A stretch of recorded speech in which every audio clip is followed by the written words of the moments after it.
Ahora vamos a tocar el último tema.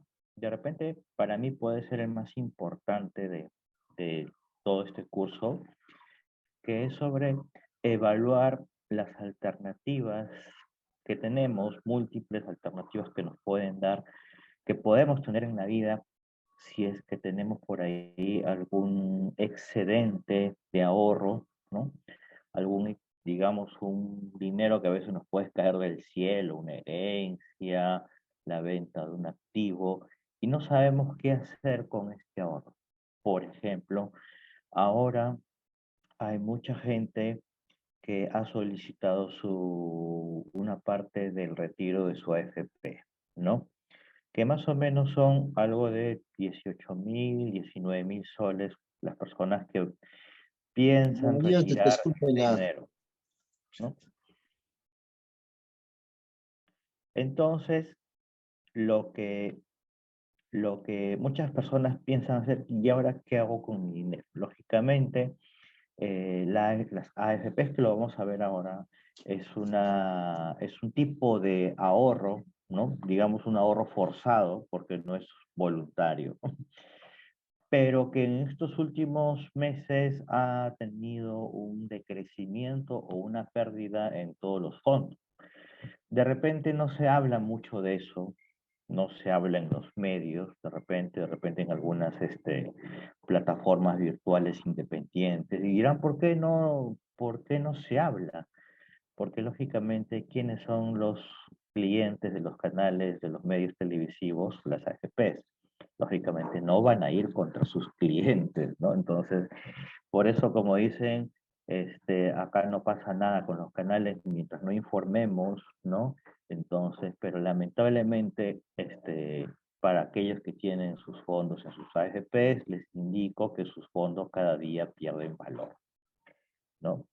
Eso, eso sucede así, ¿por qué? Porque ahora lo vamos a ver en, en esta clase, ¿por qué pierden valor? ¿No? A ver, ahora no sé si están visualizando la PPT. Sí, se ve bien. Listo. Vamos a empezar con esta última clase.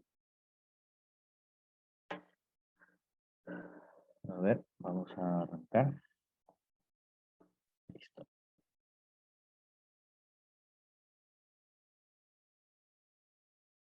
Y este último es sobre evaluación de algunas herramientas financieras. Y para entender vamos a algunos datos, ¿no?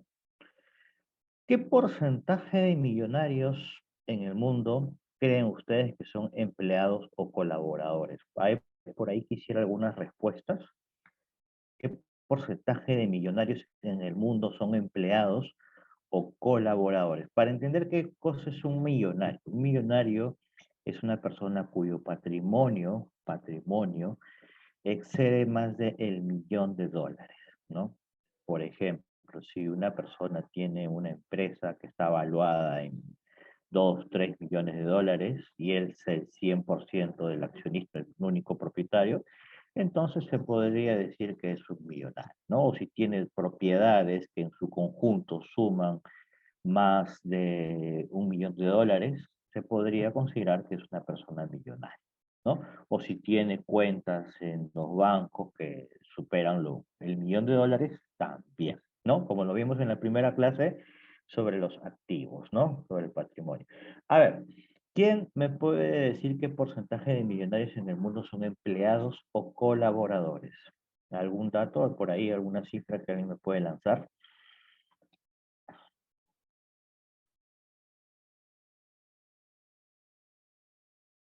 ¿Nada? ¿Ninguno? Bueno, 0%.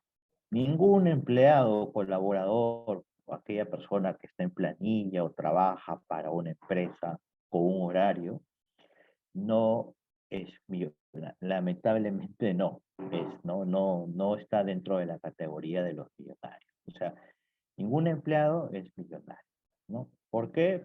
Porque lamentablemente no recibe un ingreso fijo que es su remuneración mensual, ¿no? Ahora, ¿Cómo está compuesto el escenario o la torta de millonarios en el mundo? El 74% son empresarios, ¿no?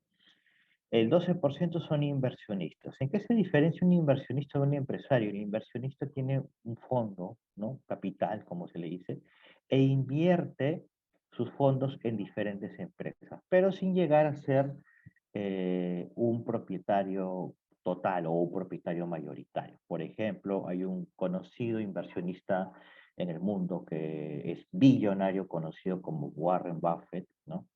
Y él invierte en diferentes empresas, en diferentes, petroleras, mineras, empresas de tecnología, compra un porcentaje de acciones. Entonces, él es considerado un inversionista, pero él como en sí no es pues una persona que maneje y sostenga una empresa como sí lo puede ser, por ejemplo, Bill Gates, que está dentro de la categoría de empresario, Mark Zuckerberg, que está que tiene Facebook, o Jeff Bezos, que tiene Amazon, por ejemplo, ¿no?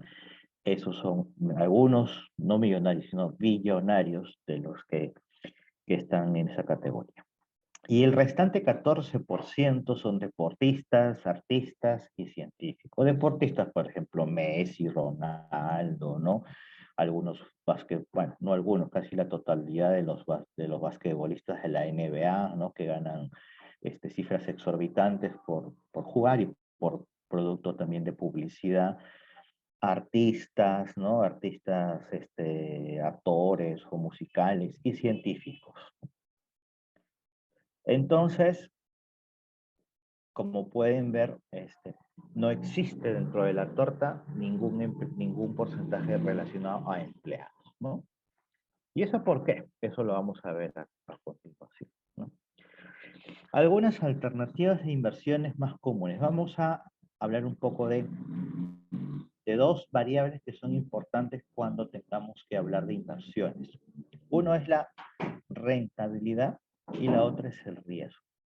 ¿Cuál es acá el juego?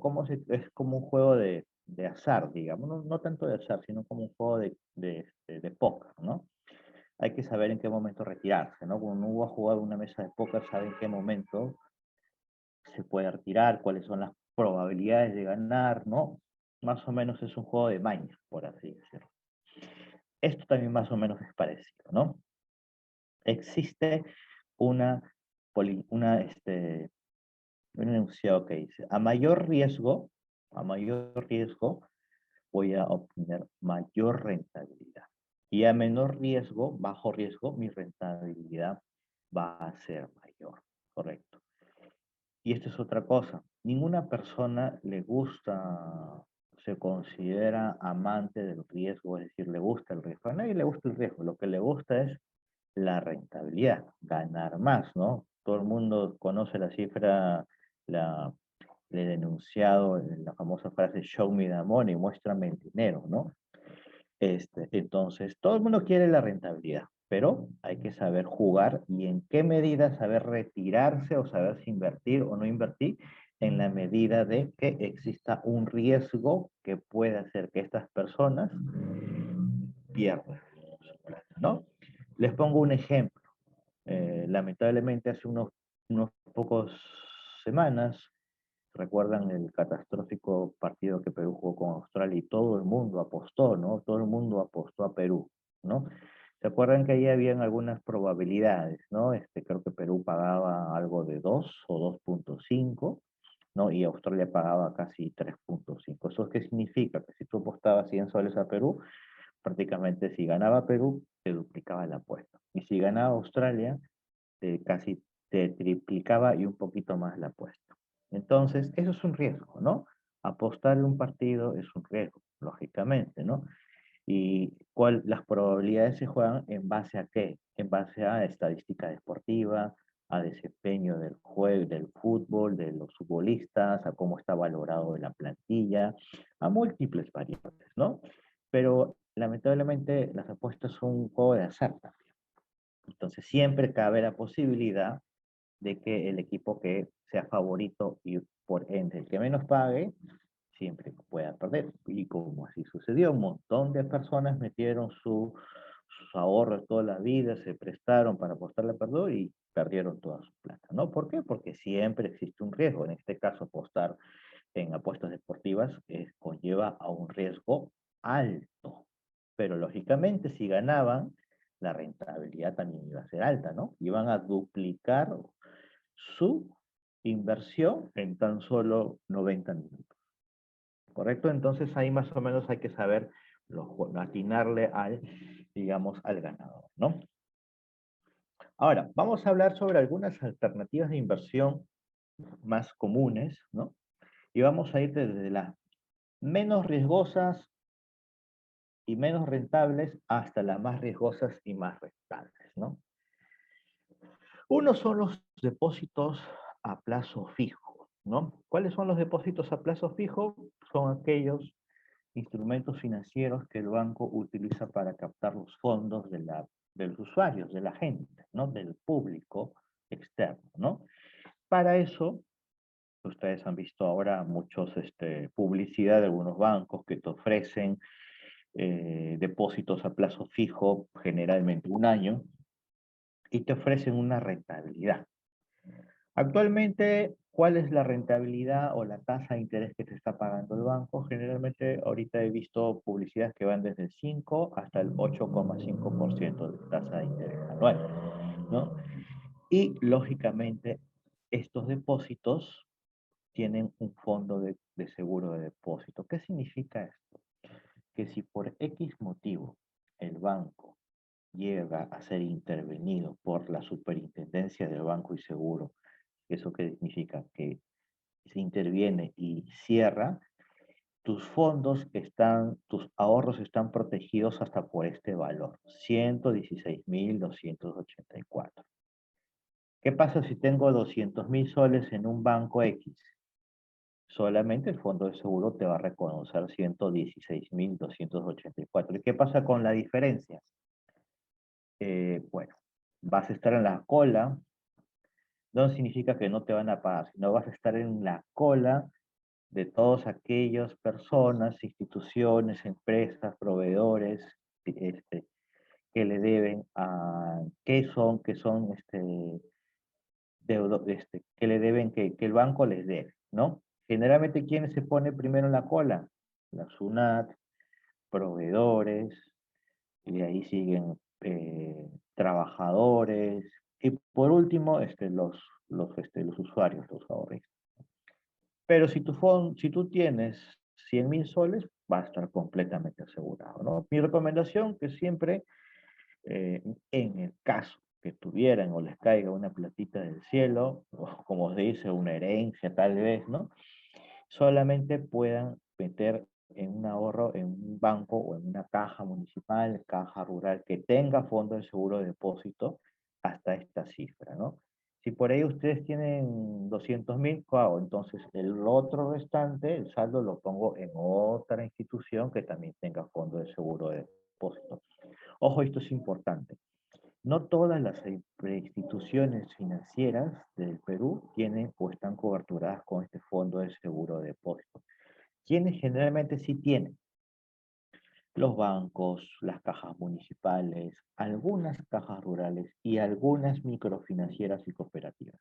Hay bastantes cooperativas que te ofrecen hasta un 10 o un 12% por tu renta, por tus ahorros, pero que no tienen este fondo de seguro de depósito. ¿Qué pasa si se llega a liquidar o intervenir? Lamentablemente lo pierdes, ¿no? Ese es el problema.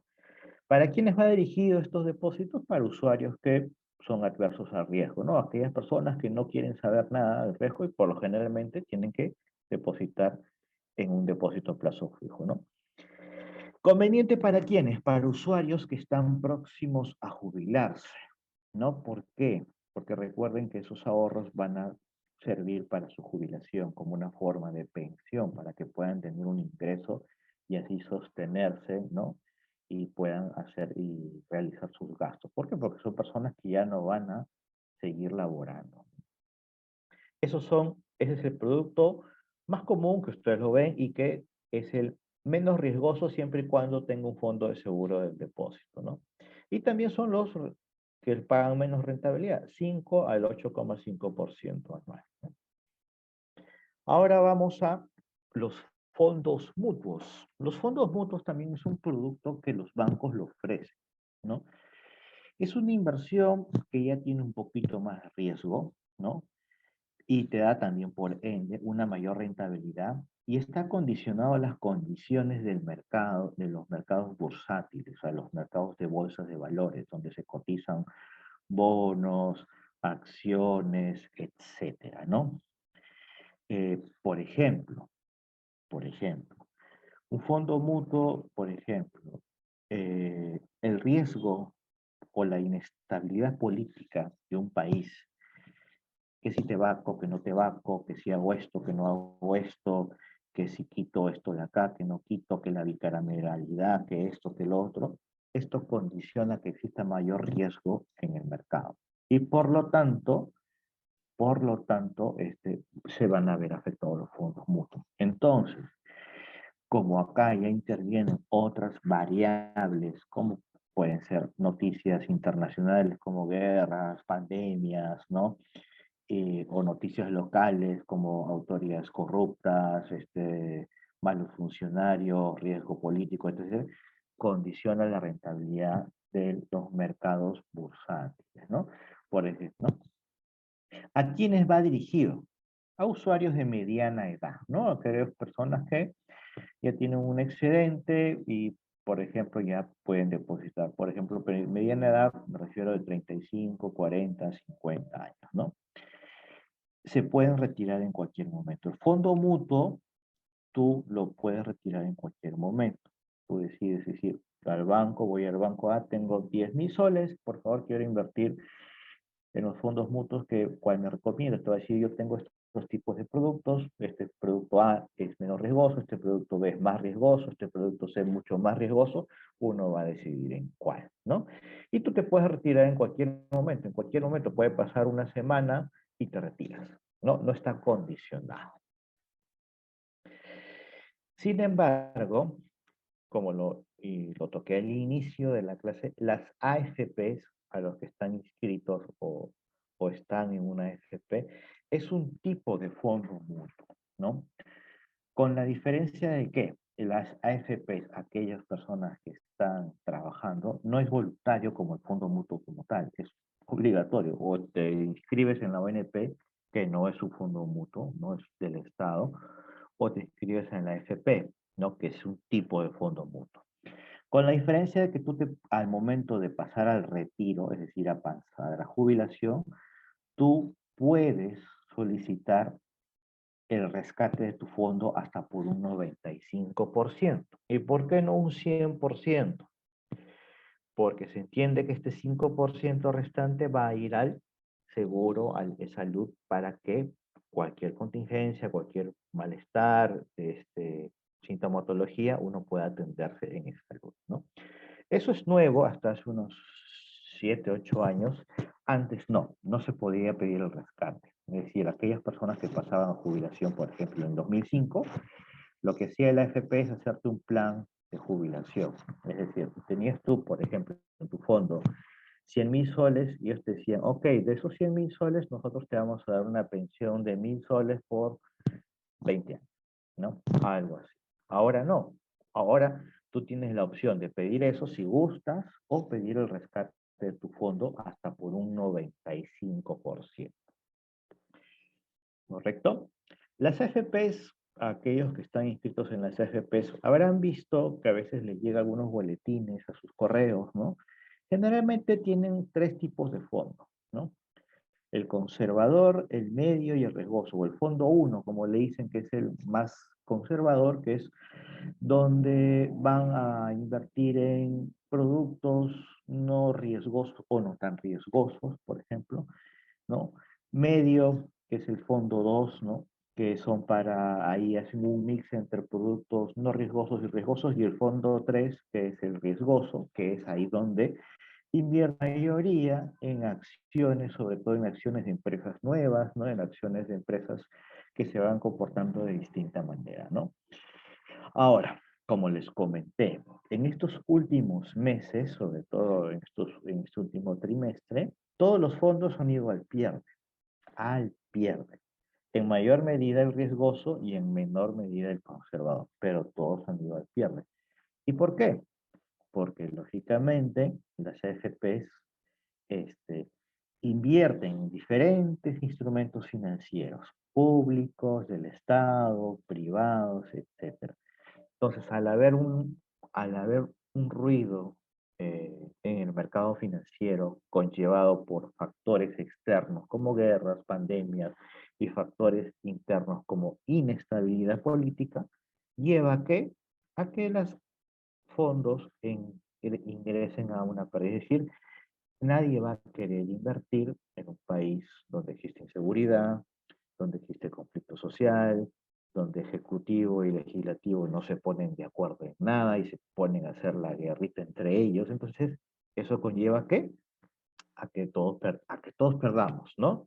Todos pierden en ese sentido. Entonces, siempre es bueno saber, ¿no? E informarse quiénes son nuestras autoridades para no repetir el plato.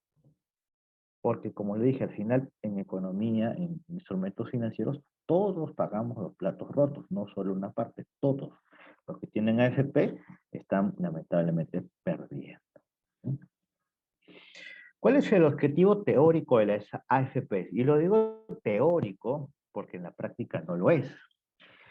El objetivo teórico de las AFP es dar una pensión digna al pensionario, a la persona que se jubila. ¿Por qué digo digna? Porque hay casos de muchas personas que al momento de retirarse en su AFP les han dado un plan de jubilación de 100 soles, 200 soles, 300 soles. Yo no sé si eso es digno, ¿no? Yo no sé quién puede vivir con 100 soles al mes, ¿no? Con una pensión de 100 soles. Supuestamente el objetivo teórico de las AFP fue eso, ¿no? ¿Cómo así se involucró? Eso fue en el año, un poco de historia, en el año 92, el año del gobierno de Fujimori, con su ministro Boloña, copiaron este instrumento, esta alternativa de pensión de Chile, ¿no? De las AFP viene de Chile, que ellos ya tenían desde los años 80, y entonces copiaron este modelo, ¿no? Lógicamente en Chile tampoco están muy agraciados con las AFP, tanto así que ha habido marchas multitudinarias en contra de las AFP, porque lógicamente no te está dando una pensión digna, ¿no? Uno trabaja tantos años, ha tenido un sueldo, no sé, de 2.000, 2.500 soles para que luego recibas una pensión de 500 soles, 400 soles. Yo no sé si eso es digno, ¿no?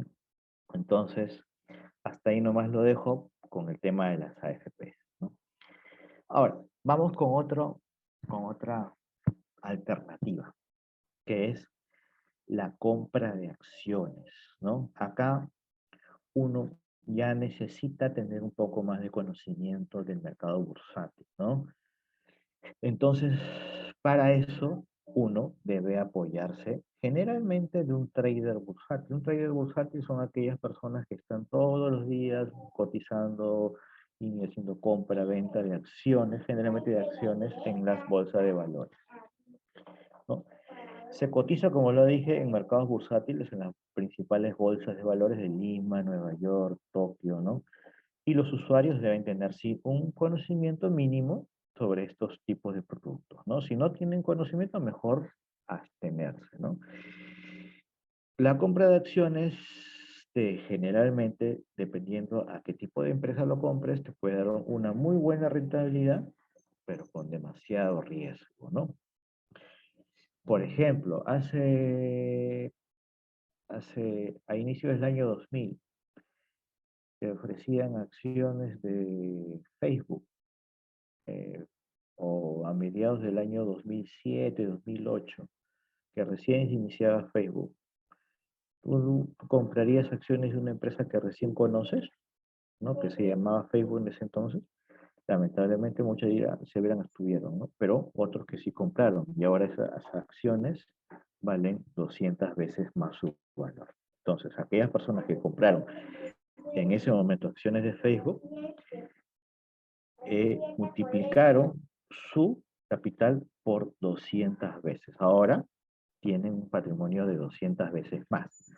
Pero se arriesgaron. ¿Por qué? Porque no era una empresa nueva, una empresa que no conocían, que no tenían mayor información, ¿no? Pero lógicamente existe también, por otro lado, acciones de empresas que ya están consolidadas y que de repente tu crecimiento no va a ser tanto. Por ejemplo, una empresa consolidada y que tiene un precio de acción muy alto y caro es Disney. Disney es no solamente tiene parques temáticos, tiene canales de televisión, plataformas, tiene cruceros, tiene equipos en la NFL, que es el fútbol americano. Es una corporación enorme. Uno puede comprar acciones de Disney, sí, no te va a asegurar una rentabilidad alta, ¿no? Pero su riesgo es relativamente bajo. No creo que a Disney le pase algo catastrófico, porque sí es una empresa que tiene inversiones en diferentes mercados, ¿no? Por lo tanto, no te ofrece una rentabilidad alta, pero su riesgo también es relativamente bajo, ¿no?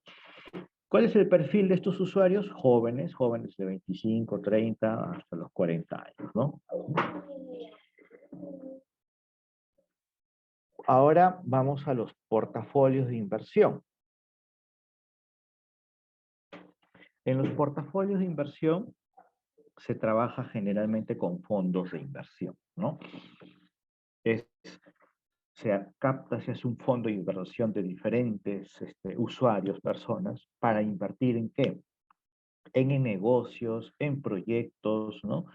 ¿No?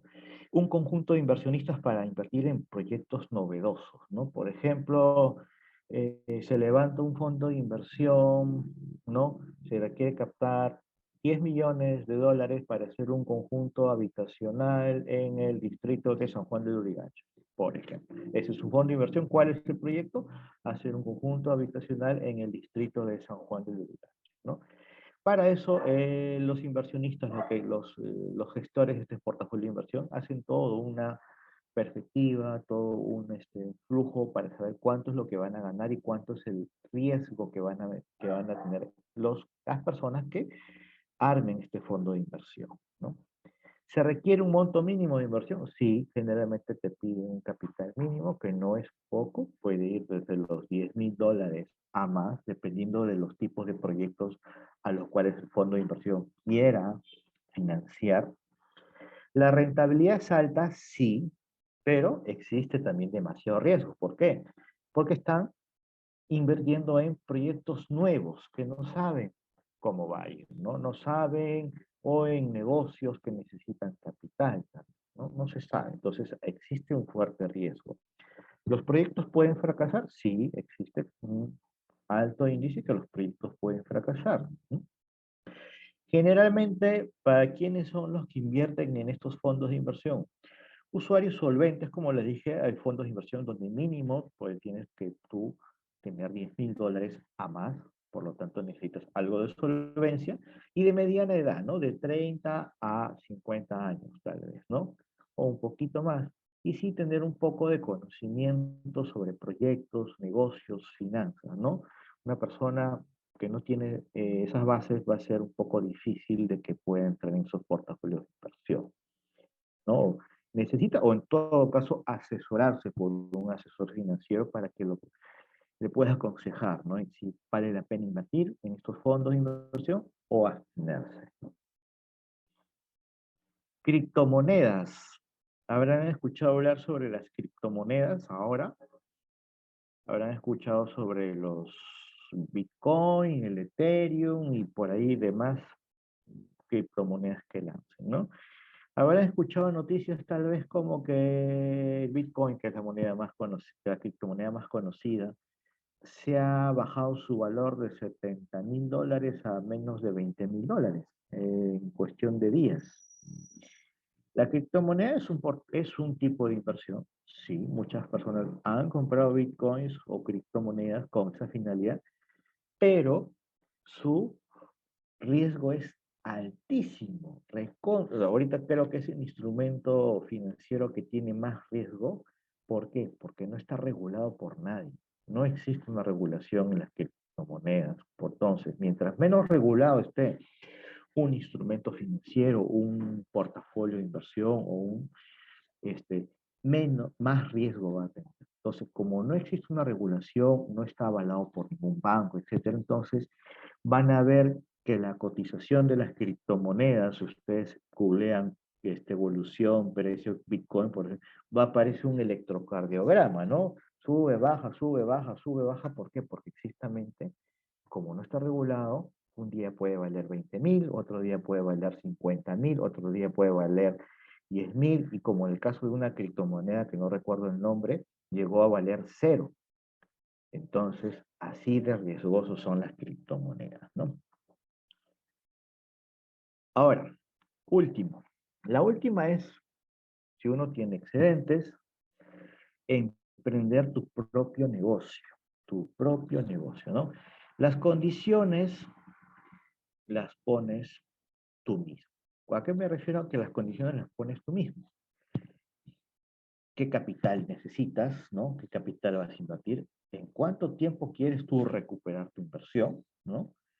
Este, ¿Bajo qué condiciones tú vas a poner tu negocio, ¿no? ¿Cuáles son condiciones? Si vas a delegar la responsabilidad a otra persona, o te vas a enterar tú mismo, o vas a asesorarte por terceras personas, o si piensas comprar un local o alquilar, etcétera, ¿no? Generalmente tiene que ser un negocio novedoso. ¿Y a qué me refiero con un negocio novedoso? Un negocio que no esté saturado en el sentido de que muchas personas ya lo ofrezcan, ¿no? Eh, por ejemplo, un negocio novedoso puede ser incluso un negocio novedoso para la zona donde ustedes lo quieran realizar. Por ejemplo, ¿no? De repente no es un negocio novedoso en Lima, pero si van, pues de repente un negocio novedoso en, no sé, en una ciudad o un pueblo, puede ser novedoso. Por ejemplo, si yo quiero poner un negocio novedoso en Motupe, y pongo pues alitas a la barbecue, puede ser algo novedoso ahí porque de repente no hay ningún restaurante que ofrezca alitas a la barbecue, pero en Lima casi todos ofrecen lo mismo. Entonces de repente es novedoso dependiendo de dónde lo quieras hacer, ¿no? Hay que evaluar eso también, ¿no? Y cuando quieras hacer un negocio hay que saber cuál es tu ventaja competitiva. ¿Y a qué me refiero con la ventaja competitiva? ¿En qué te basa? ¿En cuál es tu fortaleza del negocio? ¿Cuál es lo que te vas a diferenciar? ¿En precio? ¿Vas a ofrecer lo mismo a menos precio? ¿Tu ventaja competitiva va a ser que ofreces un producto de alta gama, es decir, de alta calidad? ¿O que tu ventaja competitiva es, por ejemplo, que tú estás al lado de tu cliente por tanto tiempo asesorándolo? ¿O de repente que tú es el servicio del cliente o la experiencia, etcétera, ¿no? Y esto va también en qué te diferencias de tu competencia, en qué te vas a diferenciar, en precio, en calidad, en servicio al cliente, etcétera, ¿no? Eso es. Y siempre buscar asesoramiento de gestión del negocio, ¿no? Siempre hay que tener conocimiento sobre gestión del negocio, administración. En caso uno no lo tuviera o no tuviera las herramientas, pues se recomienda que se asesore por una persona que sí tenga ese conocimiento de gestión o de implementar negocios, ¿no? Hay, por ejemplo, ahora muchas incubadoras de negocio, como se le dice, ¿no? Muchas universidades ahora ofrecen estos cursos, estas plataformas que se dicen, hacemos incubadoras de negocio, te damos las herramientas, te asesoramos para que tu negocio pueda llevarse y concretarse, ¿no? Ahora vamos a ver este video de cuáles son los errores que se dan al momento de emprender y que tenemos que evitar para que un negocio sea exitoso. En esta ocasión, como tengo algunos problemas con mi laptop, quisiera que por favor, si ¿Ayudo? Sandra me puede apoyar con la visualización del video, por favor. Por supuesto, nada más te agradecería que el link me puedas compartir Sí, por el WhatsApp. Y quería hacer sí, unas consultas hasta el momento. Tú nombraste algo muy interesante acerca de las acciones. Nosotros, bueno, todos nosotros nos trabajamos en el sector minero, entonces de repente nos podrías poner al tanto de qué mineras, en qué mineras uno puede empezar a ver dentro de las acciones que se podrían dar. No sé si tienes ese ah, dato. Perdón, ¿en qué mineras no se podrían qué? O sea, nosotros trabajamos en el sector minero, ¿no? Entonces yo en algún Ujú, momento, pues hace por lo menos 6 años, me acuerdo haber cotizado, haber trabajado un poco con Volcan, me acuerdo. Pero eso ujú. fue hace muchos años y no había pandemia y ahorita la situación económica está pues bastante distinta, ¿no? No me atrevería ni siquiera a invertir un poco de dinero en la actualidad, pero no sé si tú ya tienes mayor conocimiento de en cuál de las mineras que tenemos podría uno empezar a invertir en acciones. Ya, ahora no recomendaría por el momento, no recomendaría invertir en ninguna acción, en ninguna minera Una. que tenga operaciones a nivel local, ¿no? Por dos razones principales. La primera, a ver, el Perú es un país netamente que produce cobre, ¿no? No tenemos mineras como Cerro Verde, tenemos mineras tipo la que está en las Bambas, ¿no? Que son productoras de cobre. Actualmente el cobre está bajando de precio, está cayendo. Entonces, el éxito o la rentabilidad de las mineras se va a dar en base a la cotización del precio de lo que producen, en este caso, cobre, oro, zinc. Y lamentablemente los precios de los minerales a nivel internacional que produce el Perú, como cobre, oro, están bajando por la coyuntura internacional, ¿no? Cuando sube, conviene y ahí sí sube el precio de acción de estas empresas. Hay un dicho que dice lo siguiente, ¿no? Comprar acciones cuando las empresas estén mal o estén bajando su precio porque en algún momento van a subir. Entonces, no es descabellado decir compra acciones de tal empresa como me dices Volcan, porque todo lo que baja en economía hay un dicho, todo lo que baja sube y todo lo que sube tiene que bajar, ¿no? Entonces hay algunos productos, commodities, los minerales, que están bajando por coyuntura internacional, pero eso no significa que va a seguir bajando toda la vida. Posiblemente en el último trimestre de este año o en el próximo trimestre, en el próximo año vuelvan a subir y eso va a hacer que el precio de la acción de estas empresas suban y por lo tanto, si tú compraste esa olla, no sé, a $5 la acción de Volcan, posiblemente si este precio sube, el precio del cobre suba, de repente el precio de la acción de la minera Volcan esté en $8, por ejemplo, ¿no? Depende de la coyuntura de los precios internacionales y por en segundo lugar, depende también de la estabilidad macroeconómica y política del país. En un país donde existen demasiados conflictos sociales, ¿no? Vemos que las mineras evalúan, ¿no? Y expandir operaciones o aperturar nuevos yacimientos en base a que si existen conflictos sociales o no, entonces evalúan esa alternativa. Entonces, si tenemos un buen gobierno que hace una buena gestión, ¿no? Y todo eso, pero si no fuera así, entonces muchas mineras, ¿para qué vamos a expandir operaciones si acá cada rato me bloquean la carretera? Si acá el gobierno cada vez que le pido algo se hace de la vista gorda, entonces esas cosas también influyen en segundo lugar, ¿no? Entonces tenemos que tener ese mix de variables, ¿no? En el año 2006, 2007, el Perú tuvo un buen crecimiento, ¿no? No por una buena gestión de gobierno, sino porque hubo el boom minero. El boom minero que hicieron que todos los precios de los minerales que produce el Perú se vayan para arriba, ¿no? Entonces todas las empresas mineras empezaron a tener una mejor cotización de sus acciones, ¿no? Ahora, ahora están bajando, ¿no? Entonces, uno puede comprar, sí, porque están bajando y en un futuro van a volver a subir, ¿no? Esa sería la idea, ¿no? Como le dije, no hay nada que baje para siempre y no hay nada que suba para siempre. El petróleo es el caso contrario, ¿no? El petróleo está subiendo o estaba subiendo hasta hace una semana, pero ahora ya ha vuelto a bajar. Bueno, ahora está en picada, por poner un ejemplo. El barril de petróleo llegó a estar hasta hace 2 semanas en $120. Ahora vi ayer, está algo en 100 o $100, está bajando, ¿no? Como lo dije, no hay nada que suba para siempre y baje para siempre. Entonces, siempre va a haber sus oscilaciones. Esperemos que esta bajada del petróleo también se dé en las estaciones de los grifos. Eso ya depende de las que, de tanto de Repsol como de Petroperú, que empiecen a bajar sus precios, ¿no? ¿Correcto? Claro. Ujú. Muchísimas gracias por la respuesta. Igual si 8 de cada 10 negocios no resisten la prueba del tiempo y quiebran. Pero, ¿por qué pasa esto? ¿Por qué aproximadamente el 80% de los negocios no duran más de 5 años? Veamos el ejemplo de Sofía.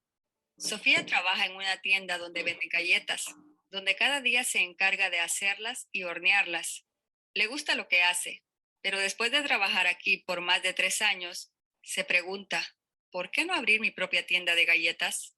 Mi jefe ni siquiera sabe cómo hacer las galletas, pero es él quien se lleva la mayoría de las ganancias. Entonces, un día, Sofía presenta su renuncia y abre su propia tienda. Desafortunadamente, en unos pocos días su entusiasmo se pone a prueba, porque antes Sofía dedicaba todo el tiempo de trabajo para hacer las galletas y ahora, además de hornearlas, también tiene otras actividades urgentes. Necesita atender los clientes, limpiar antes y después de abrir la tienda, hacer la contabilidad y promocionar su negocio. Son actividades en las cuales Sofía no es hábil y además no le gusta hacerlas. Ella quiere hacer galletas, pero sin realizar las demás cosas, el negocio se va a pique y en este momento no cuenta con alguien que le ayude. Pronto Sofía se siente agotada y estresada de estar a cargo de todo. Ella se imaginaba haciendo y vendiendo galletas, pero parece que esto no es suficiente para tener un negocio próspero. Sofía es el ejemplo de un técnico que ha caído en la incautación empresarial. ¿De qué se trata esto? La emoción de la independencia y trabajar sin un jefe que esté encima a menudo no nos deja ver lo que realmente es trabajar por cuenta propia. El técnico cree erróneamente que porque sabe hacer el trabajo, ya sea cocinar, hacer diseño gráfico, reparar un auto u otro tipo, puede convertir esta capacidad en un negocio que le libere del jefe. El cocinero crea un restaurante, el diseñador gráfico crea un negocio de diseño gráfico, pero en lugar de liberarse del jefe, se han convertido en su propio jefe, uno más exigente y que los hace trabajar aún más que antes. Antes de seguir con la historia de Sofía, necesitamos entender que cada persona que abre un negocio es tres personas en uno, un empresario, un gerente y un técnico. El empresario es la parte de nosotros que tiene una visión, tiene sueños y convierte algo fugaz, como son las ideas, en una excelente oportunidad. El empresario vive en el futuro, siente necesidad de un cambio. Cuanto más excepcional es su idea, más esfuerzo pone en realizarla. Su problema es que lo hace sin mirar el costo. Al perseguir los sueños se está separando de la realidad. Al gerente, por otra parte, le gustan las cosas predecibles. Le gusta planificar y tener todo en orden. Si el empresario vive en el futuro, el gerente vive en el pasado. Le gusta analizar cosas que ya pasaron y basándose en ellos sacar las conclusiones. Y el técnico sabe realizar su trabajo y en lugar de pensar sobre el futuro o pasar horas organizando las cosas, prefiere hacer el trabajo y disfrutar los resultados. Por lo tanto, los técnicos a menudo se encuentran trabajando para alguien más. Todos tenemos un poco de cada uno, pero en su mayoría prevalece el técnico. Por ejemplo, puede ser que somos un 70% el técnico que le gusta realizar el trabajo, un 10% el gerente que le gusta organizar las cosas y un 20% el empresario que planea y piensa en el futuro. Igual que hay tres personajes, también el negocio tiene tres etapas. En el ejemplo de Sofía podemos ver la etapa de la infancia, donde una persona hace todo sola. Tiene un negocio, pero en lugar de trabajar 8 o 10 horas, trabaja 14 o más horas al día. En esta etapa, pronto te das cuenta de que te estás sacando el jugo y que si quieres seguir adelante, necesitas encontrar a alguien que te ayude. Sofía, por ejemplo, después de unas semanas de no descansar ni un solo día, ha contratado a una persona para hacer la contabilidad de su empresa. Contrató a Víctor. Y cuando Víctor ha tomado parte de sus responsabilidades, Sofía se sentía muy aliviada. Ya que no le gustan los números, ha dado carta blanca a Víctor y ella empezó a dedicar más tiempo a lo que le gusta, hacer galletas. Otra cosa que no le gusta a Sofía es tener que hacer promoción de su negocio. Víctor le ha sugerido que contrate a alguien más que lo haga por ella, pero a Sofía tampoco le gusta contratar y manejar personal. Ya ha tenido suficiente contratando a Víctor, por lo que le pregunta a Víctor si él podría buscarle a alguien para este nuevo puesto. Mientras Víctor maneja este asunto, Sofía se dedica a lo que a ella le gusta, hacer galletas. El negocio crece y pronto terminan contratando la tercera persona, que ayuda a hacer galletas y a limpiar el lugar. Sofía aún no se da cuenta de que pierde el control de muchas cosas que pasan dentro de su negocio. No lo está manejando activamente, deja a cargo a Víctor, y aunque hay asuntos que ella no sabe o no entiende, confía que Víctor lo está haciendo bien. Mientras ella sigue horneando las galletas, su negocio crece en empleados y entra a la etapa de la adolescencia. Error de Sofía: manejar por abdicación. En el caso de Sofía, en la etapa de la adolescencia puede pasar uno de los siguientes 3 escenarios. Primero, después de un tiempo nota que el negocio está enfrentando un problema recurrente. Por ejemplo, algún cliente se queja de la calidad de las galletas que hizo la empleada, o llaman del banco y dicen que los números no concuerdan, que algo no está bien con la contabilidad, y Sofía enlista todo lo que hacen mal sus empleados. Revisa todos los asuntos, encuentra varias inexactitudes y las mejora. Finalmente llega a la conclusión de que Víctor y los demás no saben hacer bien su trabajo, y piensa que fue mejor cuando ella estaba sola, porque entonces nadie se quejaba de su trabajo. Despide a los empleados, o incluso si no lo hace, debido a la tensión del ambiente, se van por su propia cuenta. El negocio de Sofía otra vez regresa a la infancia, al punto donde comenzó. Segundo escenario: el negocio de una sola vez va a la quiebra. Para Sofía esto pasaría si los gastos de su tienda salen de control antes de que ella reaccione. En la vida real, esto pasa especialmente con los negocios innovadores, como son las empresas tecnológicas. Alguien hace un negocio y busca crecerlo lo más rápido posible sin preocuparse por los gastos que genera. La idea es que un día el negocio valga muchísimo y el dueño lo venda, pero en el camino algo se sale de control. Hay tantos empleados y los gastos fijos son tan altos que la empresa no puede mantenerse y se va a la quiebra. En el tercer escenario, el negocio sobrevive, y este es el más trágico de todos los escenarios. En el ejemplo de Sofía, significaría que ella siga resolviendo todas las metidas de pata de sus empleados, y aunque no tiene el control de todo lo que pasa, el negocio sobrevive. Actualmente trabaja no 12, sino 16 horas al día. Pone todo su esfuerzo para mantenerse a flote. Podemos trabajar así un mes, 3 meses, tal vez un año, pero después nos sentimos muertos en vida, sin fuerza y sin ganas de seguir. Es como si hubiera un motor de 6 cilindros, pero solo un cilindro trabaja efectivamente. El cilindro explotará en cualquier momento. Simplemente no se puede. Perdemos la salud, la energía y también el negocio. Estas son las razones de por qué aproximadamente 8 de cada 10 negocios quiebran.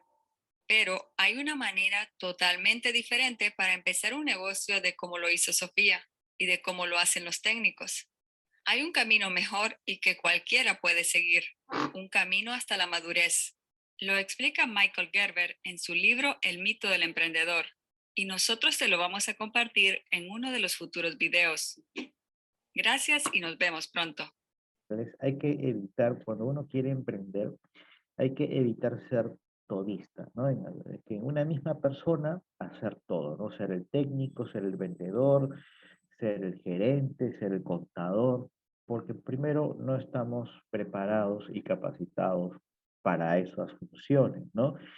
Hay que evitar ser todista, hay que dejarse asesorar, ¿no? Por personas que sí tengan las calificaciones técnicas y de gestión empresarial para evitar ser el 80% de esos negocios que no sobreviven, ¿no? La primera etapa de iniciación de estos emprendimientos, ¿no?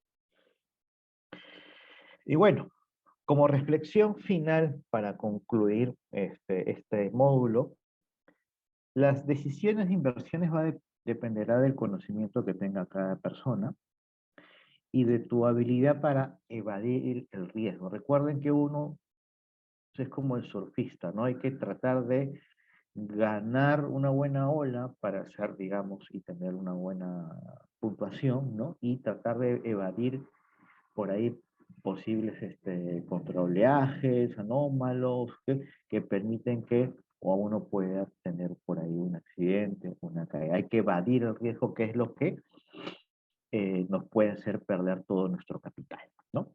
Listo, señores, muchas gracias en esta oportunidad por el desarrollo del quinto módulo.